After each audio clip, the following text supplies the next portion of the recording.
The construction clown. I lived in Roselawn and Bridgetown as a kid, and started to hear stories from friends about a middle-aged man with a clown collar, all rough, hard hat, clown suit, and a construction worker's metal toolbox, riding the public transit all day without purpose, or milling around construction sites. There's no way that's true, I thought, until one day I took a bus to a local Kroger grocery store for something.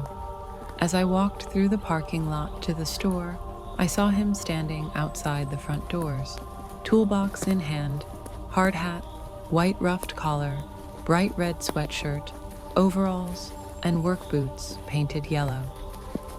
It was terrifying.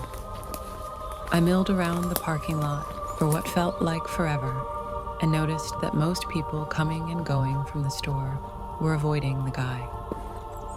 He just stood there, not moving, in the middle of the entry-exit doors of that Kroger. Suddenly, though, he was gone.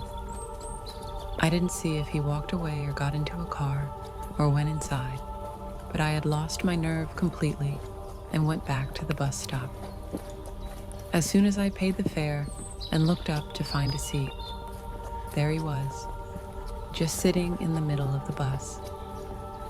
I realized the bus had also stopped right in front of the grocery store, so he must have gotten on there. Anyway, I sat one row back from him, and he didn't move or say a word until it was time for me to exit. I saw him again a few more times in the neighborhood, almost always in passing while he was riding the bus again or standing at various bus stops.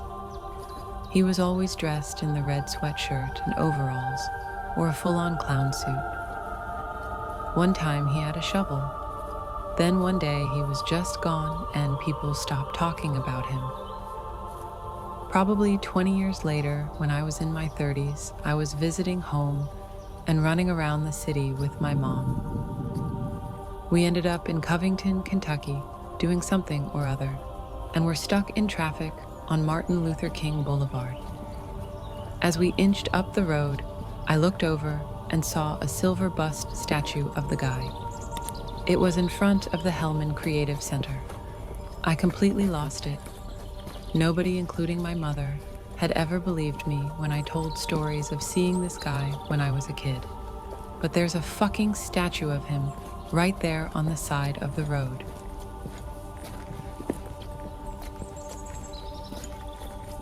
In western Pennsylvania, there is a nearly 70-year-old legend of a green man who only appears at night.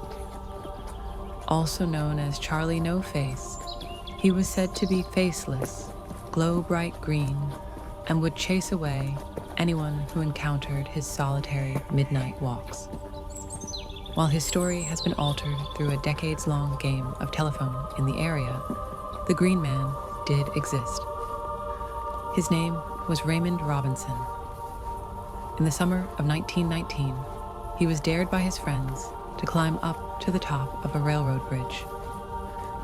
In doing so, he grabbed onto something to pull himself up, which, unfortunately, was a live electrical wire.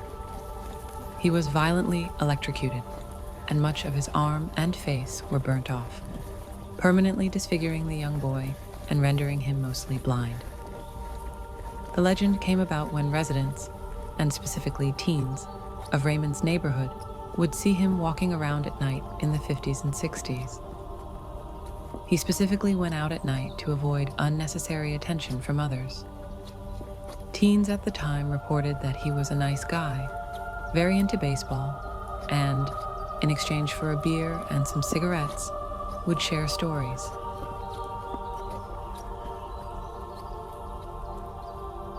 The existence of starlight tours. There was an urban legend in the Canadian prairies about a man who would kidnap indigenous people, steal their winter clothes, and abandon them in the middle of nowhere to die in minus 30-degree temperatures. The idea of starlight tours spread a bit to the general non-indigenous population as well. and I remember people jokingly warning each other at high school house parties to be vigilant if they were going to walk home a fair distance. Turns out Starlight Tours were real, and that it was the police who were doing it.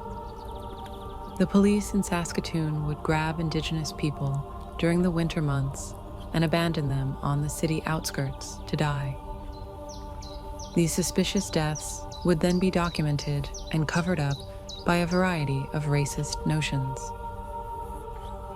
The Indigenous communities would insist that it made no sense for someone to be able to walk that far out of the city without a jacket in minus 30 degrees.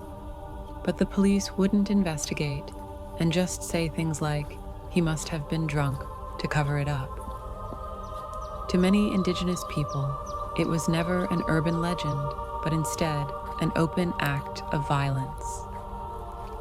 To many non-Indigenous communities, people thought it was somewhere between an urban legend or an exaggeration, though I'm sure many knew the truth behind it.